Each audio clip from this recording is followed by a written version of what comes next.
Hi hello friends, welcome to Anita kitchen. ಇವತ್ತಿನ ವಿಡಿಯೋದಲ್ಲಿ soybean vegetable pulao recipe ತೋರಿಸ್ಕೊಡ್ತಾ ಇದ್ದೀನಿ. ಸೋಯಾಬೀನ್ ವೆಜಿಟೇಬಲ್ ಪಲಾವ್ ಟೇಸ್ಟ್ ಅಂತೂ ತುಂಬ ಚೆನ್ನಾಗಿರುತ್ತೆ ಮತ್ತು ಮಾಡೋದು ಕೂಡ ತುಂಬ ಸುಲಭವಾಗಿ ಮಾಡ್ಕೋಬೋದು. ಮನೆಯಲ್ಲಿರ್ತಕ್ಕಂಥ ಪದಾರ್ಥಗಳನ್ನೇ ಉಪಯೋಗಿಸ್ಕೊಂಡು ನಾವು ವೆಜಿಟೇಬಲ್ ಪಲಾವನ್ನು ಮಾಡ್ಕೋಬೋದು. ಪಲಾವನ್ನು ನಾವು ಬೆಳಗಿನ ಬ್ರೇಕ್ಫಾಸ್ಟಿಗೆ ಹಾಗೂ ಮಧ್ಯಾಹ್ನದ ಲಂಚ್ ಬಾಕ್ಸ್ ಕೂಡ ಮಾಡ್ಕೊಡ್ಬೋದು. ಈ ಥರ ಮಾಡಿದ್ರೆ ಟೇಸ್ಟ್ ತುಂಬ ಚೆನ್ನಾಗಿರುತ್ತೆ. ಬನ್ನಿ ಹೇಗೆ ಮಾಡೋದಂತ ನೋಡೋಣ. ಗ್ಯಾಸ್ ಸ್ಟವ್ ಮೇಲೆ ಒಂದು ಕುಕ್ಕರ್ ಇಕ್ಕೋಬೇಕು. ಅದಕ್ಕೆ 3 ಟೇಬಲ್ ಸ್ಪೂನ್ ಅಷ್ಟು ಎಣ್ಣೆ ಹಾಕ್ಕೋಬೇಕು. ಪಲಾವ್ಗೆ ಎಣ್ಣೆ ಸ್ವಲ್ಪ ಜಾಸ್ತಿನೇ ಹಾಕ್ಕೋಬೇಕಾಗುತ್ತೆ. 2 ಟೇಬಲ್ ಸ್ಪೂನ್ ಅಷ್ಟು ತುಪ್ಪ ಹಾಕ್ಕೊಳ್ಳೋಣ. ತುಪ್ಪ ಹಾಕೋದ್ರಿಂದ ಟೇಸ್ಟ್ ತುಂಬ ಚೆನ್ನಾಗಿರುತ್ತೆ. ಈಗ ಪಲಾವ್ ಮಸಾಲೆ ಹಾಕ್ಕೋಬೇಕು. 2 ಪಲಾವ್ ಎಲೆ, 2 ಏಲಕ್ಕಿ, 4 ಮೆಣಸು, 4 ಲವಂಗ, 2 ಚಕ್ಕೆ ಹಾಕ್ಕೊತಾ ಇದ್ದೀನಿ. ಸ್ವಲ್ಪ ಕಸ್ತೂರಿ ಮೆಥಿ ಹಾಕ್ಕೊಂಡಿದ್ದೀನಿ.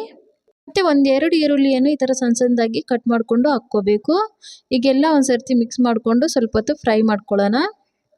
ಈರುಳ್ಳಿಯನ್ನು ಸ್ವಲ್ಪ ಹೊತ್ತು ಫ್ರೈ ಮಾಡ್ಕೋಬೇಕಾಗುತ್ತೆ. 1 ಟೇಬಲ್ ಸ್ಪೂನ್ ಅಷ್ಟು ಶುಂಠಿ ಬೆಳ್ಳುಳ್ಳಿ ಪೇಸ್ಟನ್ನು ಹಾಕ್ಕೊಳ್ಳೋಣ. ಶುಂಠಿ ಬೆಳ್ಳುಳ್ಳಿ ಪೇಸ್ಟಲ್ಲಿ ಹಸಿ ವಾಸನೆ ಹೋಗೋ ಗಂಟ ನಾವು ಫ್ರೈ ಮಾಡ್ಕೋಬೇಕು. 1-2 ಟೊಮೊಟೊ ಸಣ್ಣ ಸಣ್ಣದಾಗಿ ಕಟ್ ಮಾಡಿಕೊಂಡು ಹಾಕ್ಕೋಬೇಕು. ಟೊಮೊಟೊ ಹಾಕಿದ ನಂತರ ಎಲ್ಲ ಒಂದು ಸರ್ತಿ ಮಿಕ್ಸ್ ಮಾಡಿಕೊಂಡು ಕಲಿಸ್ಕೊಳ್ಳೋಣ. ಟೊಮೊಟೊ ಸ್ವಲ್ಪ ಫ್ರೈ ಆಗೋ ಗಂಟ ಫ್ರೈ ಮಾಡ್ಕೋಬೇಕು. ಟೊಮೊಟೊ ಸ್ವಲ್ಪ ಎಣ್ಣೆಯಲ್ಲೇ ಫ್ರೈ ಮಾಡ್ಕೋಬೇಕು. ಟೊಮೊಟೊ ಸ್ವಲ್ಪ ಮೆತ್ತಗಾಗೋ ಗಂಟ ಫ್ರೈ ಮಾಡ್ಕೋಬೇಕಾಗುತ್ತೆ. 1 ಕಪ್ ಆಗುವಷ್ಟು ಬೀನ್ಸನ್ನು ಈ ಥರ ಚಿಕ್ಕ ಚಿಕ್ಕದಾಗಿ ಕಟ್ ಮಾಡಿಕೊಂಡು ಹಾಕ್ಕೋಬೇಕು. ಹಾಗೆ 1 ಕಪ್ ಆಗುವಷ್ಟು ಕ್ಯಾರೆಟನ್ನು ಸಹ ಈ ಥರ ಚಿಕ್ಕ ಚಿಕ್ಕದಾಗಿ ಕಟ್ ಮಾಡಿಕೊಂಡು ಹಾಕ್ಕೊಂಡು ಎಲ್ಲ ಒಂದು ಸರ್ತಿ ಮಿಕ್ಸ್ ಮಾಡ್ಕೊಳ್ಳೋಣ. ಕ್ಯಾರೆಟು ಬೀನ್ಸ್ ಸಹ ನಾವು ಎಣ್ಣೆಯಲ್ಲೇ ಸ್ವಲ್ಪ ಹೊತ್ತು ಫ್ರೈ ಮಾಡ್ಕೋಬೇಕು. ವೆಜಿಟೇಬಲ್ಸನ್ನು ಎಣ್ಣೆಯಲ್ಲೇ ಸ್ವಲ್ಪ ಹೊತ್ತು ಫ್ರೈ ಮಾಡ್ಕೋಬೇಕು. 1 ಕಪ್ ಆಗೋಷ್ಟು ಸೋಯಾಬೀನ್ ಹಾಕ್ಕೋಬೇಕು. ಸೋಯಾಬೀನನ್ನು ಸ್ವಲ್ಪ ಹೊತ್ತು ನೀರಲ್ಲಿ ನೆನೆಸಿಕೊಂಡು ಹಾಕ್ಕೋಬೇಕು. ಸೋಯಾಬೀನನ್ನು ಒಂದು 5 ನಿಮಿಷಗಳ ಕಾಲ ನೀರಲ್ಲೇ ನೆನೆಸಿಕ್ಕೋಬೇಕಾಗುತ್ತೆ. ಸೋಯಾಬೀನ್ ಹಾಕಿದ ನಂತರ ಎಲ್ಲ ಒಂದು ಸರ್ತಿ ಮಿಕ್ಸ್ ಮಾಡಿಕೊಂಡು ಕಲಿಸ್ಕೊಳ್ಳೋಣ. ಸೋಯಾಬೀನ್ ಪಲಾವ್ಗೆ ಹಾಕೋದ್ರಿಂದ ಟೇಸ್ಟ್ ತುಂಬ ಡಿಫ್ರೆಂಟಾಗಿರುತ್ತೆ. 1.5 ಟೇಬಲ್ ಸ್ಪೂನ್ ಅಷ್ಟು ಉಪ್ಪು ಹಾಕ್ಕೋಬೇಕು. ನೀವು ರುಚಿಗೆ ತಕ್ಕಷ್ಟು ಉಪ್ಪು ನೀವು ಹಾಕ್ಕೋಬೋದು. ಈಗೆಲ್ಲ ಒಂದು ಸರ್ತಿ ಮಿಕ್ಸ್ ಮಾಡಿಕೊಂಡು ಕಲಿಸ್ಕೊಳ್ಳೋಣ.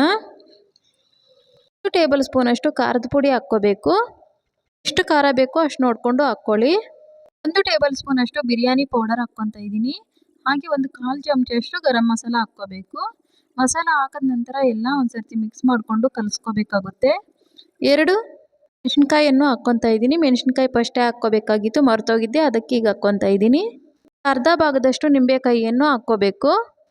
ನಿಂಬೆ ರಸ ಇದ್ದರೆ ಹಾಕ್ಕೋಬೋದು, ಇಲ್ಲಾಂದರೆ ಸ್ಕಿಪ್ ಮಾಡ್ಕೋಬೋದು. 1 ಹಿಡಿಯಷ್ಟು ಪುದೀನ ಸೊಪ್ಪು ಹಾಕ್ಕೊಂಡು ಎಲ್ಲ ಒಂದು ಸರ್ತಿ ಮಿಕ್ಸ್ ಮಾಡಿಕೊಂಡು ಕಲಿಸ್ಕೋಬೇಕು. ಒಂದು ತಟ್ಟೆ ಮುಚ್ಚಿ 1-2 ನಿಮಿಷಗಳ ಕಾಲ ಬಿಡೋಣ. ತಟ್ಟೆ ಮುಚ್ಚಿ 2 ನಿಮಿಷಗಳ ಕಾಲ ಬಿಡೋದ್ರಿಂದ ವೆಜಿಟೇಬಲ್ ಎಲ್ಲ ಬೇಗನೆ ಬೇಯುತ್ತೆ. ತೆಗೆದು ಎಲ್ಲ ಒಂದು ಸರ್ತಿ ಮಿಕ್ಸ್ ಮಾಡಿಕೊಂಡು ಕಲಿಸ್ಕೊಳ್ಳೋಣ. ಇಲ್ಲಿ ತೋರಿಸ್ತಾ ಇರ್ತಕ್ಕಂಥ ಗ್ಲಾಸಿಂದ 1.5 ಗ್ಲಾಸ್ ಆಗುವಷ್ಟು ಅಕ್ಕಿ ಹಾಕ್ಕೊತಾ ಇದ್ದೀನಿ. ಅದಕ್ಕೆ ಅದೇ ಗ್ಲಾಸಿಂದ ಒಂದು 3 ಗ್ಲಾಸ್ ಆಗುವಷ್ಟು ನೀರು ಹಾಕ್ಕೋಬೇಕು.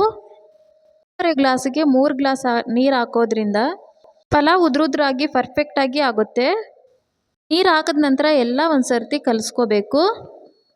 ಕಲಿಸ್ಕೊಂಡ ನಂತರ ಒಂದು ತಟ್ಟೆ ಮುಚ್ಚಿ ಒಂದು ಕುದಿ ಬರೋ ಗಂಟ ಬಿಡೋಣ. ಎಲ್ಲ ಈಗ ಕುದಿ ಬಂದಿದೆ. ಈಗ ನಾವು ಅಕ್ಕಿ ಹಾಕ್ಕೋಬೇಕು. ಆ ಅಕ್ಕಿಯನ್ನು ನಾನು ಫಸ್ಟೇ ಒಂದು 20 ಮಿನಿಟ್ಸ್ ನೆನೆಸಿಕ್ಕೊಂಡಿದ್ದೆ. ಈಗ ಅಕ್ಕಿಯನ್ನು ಹಾಕ್ಕೊಳ್ಳೋಣ. ಅಕ್ಕಿಯನ್ನು ಸ್ವಲ್ಪ ಹೊತ್ತು ನೆನೆಸಿಕ್ಕೊಂಡು ಹಾಕೋದ್ರಿಂದ ಪಲಾವ್ ಉದ್ರುದ್ರಾಗಿ ಆಗುತ್ತೆ. ಒಂದು ಸರ್ತಿ ಮಿಕ್ಸ್ ಮಾಡ್ಕೋಬೇಕು. ಮಿಕ್ಸ್ ಮಾಡ್ಕೊಂಡ ನಂತರ ಕುಕ್ಕರ್ ಮುಚ್ಚಳ ಮುಚ್ಚಿ 1-2 ವಿಸಲ್ ಬರೋ ಗಂಟ ಬಿಡೋಣ. 2 ವಿಸಲ್ ಬಂದಾಯಿತು. ಈಗ ಕುಕ್ಕರ್ ಮುಚ್ಚಳ ತೆಗೆದು ನೋಡೋಣ. ನೋಡಿ, ಪಲಾವ್ ಸೂಪರಾಗಿ ರೆಡಿಯಾಗಿದೆ. ಅಂತೂ ತುಂಬ ಚೆನ್ನಾಗಿ ಬಂದಿದೆ, ಉದ್ರುದ್ರಾಗಿ ಕೂಡ ಆಗಿದೆ. ಸೋಯಾಬೀನ್ ವೆಜಿಟೇಬಲ್ ಪಲಾವ್ ಪರ್ಫೆಕ್ಟಾಗಿ ರೆಡಿಯಾಗಿದೆ. ಸೋಯಾಬೀನ್ ವೆಜಿಟೇಬಲ್ ಪಲಾವ್ ಈ ಥರ ಮಾಡಿದ್ರೆ ಅಂತೂ ಟೇಸ್ಟ್ ತುಂಬ ಚೆನ್ನಾಗಿರುತ್ತೆ. ಪಲಾವನ್ನು ನಾವು ಮೊಸರು ಬಜ್ಜಿ ಜೊತೆ ಸರ್ವ್ ಮಾಡ್ಕೊ ತಿನ್ಬೋದು. ಟೇಸ್ಟ್ ತುಂಬ ಚೆನ್ನಾಗಿರುತ್ತೆ. ನೋಡಿದ್ರಲ್ವಾ ಫ್ರೆಂಡ್ಸ್, ಸೋಯಾಬೀನ್ ವೆಜಿಟೇಬಲ್ ಪಲಾವ್ ಮಾಡೋದು. ಖಂಡಿತ ಇವತ್ತಿನ ವಿಡಿಯೋ ತಮ್ಮೆಲ್ಲರಿಗೂ ಇಷ್ಟವಾಗಿದೆ ಅಂದ್ಕೊತೀನಿ. ಇಷ್ಟವಾಗಿದ್ದರೆ ತಪ್ಪದೇ ಕಾಮೆಂಟ್ ಸೆಕ್ಷನಲ್ಲಿ ಕಾಮೆಂಟ್ ಮಾಡಿ, ಲೈಕ್ ಮಾಡಿ, ಶೇರ್ ಮಾಡಿ. ಹಾಗೆ ಮರಿದಿರ ನನ್ನ ಚಾನಲನ್ನು ಸಬ್ಸ್ಕ್ರೈಬ್ ಮಾಡ್ಕೊಳ್ಳಿ. Thank you.